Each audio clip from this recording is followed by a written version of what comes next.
ને દિવસે કતલખાનાની સંખ્યામાં વધારો થતો હોવાનો જૈન સમાજે દાવો કર્યો. રાજ્યમાં 10,000 કતલખાના રજીસ્ટર હોવાનો દાવો છે.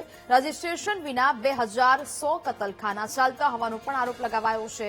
પવિત્ર પર્યુષણ માસની જેમ શ્રાવણ મહિનામાં પણ કતલખાના બંધ રાખવાની માંગ ઉઠી છે. તમામ હિન્દુ તહેવાર દરમિયાન કતલખાના બંધ રાખવાની માંગ ઉઠી છે.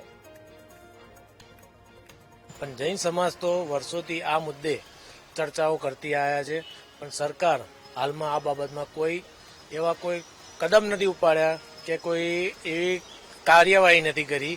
જ્યારે ધીરે ધીરે આજે એ કતલખાનાઓની સંખ્યા વધતી જાય છે. આજે ગુજરાતની અંદર રજીસ્ટર્ડ લગભગ 10,000થી ઉપર સંખ્યા છે અને અનરજીસ્ટર્ડ 2,000-2,500થી ઉપરથી હશે દેખાતી આવે છે. લોકો જોઈ શકો છે, રોડ રસ્તે આજે ખુલ્લેઆમ મળે છે. તો આ બાબતે સરકાર ખરેખર યોગ્ય પગલાં લેવા જોઈએ. આ જીવોની રક્ષા કરવી જોઈએ.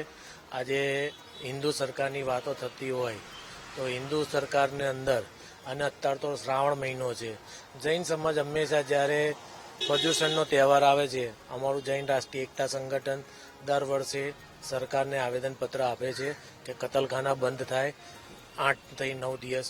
પણ હવે તો અમે એવું કહીએ છીએ કે આવા ધાર્મિક સંસ્થાઓ દરેકને જે હિન્દુના તહેવારો આવે છે તો આવા શ્રાવણ મહિનામાં બી બંધ થવા જોઈએ.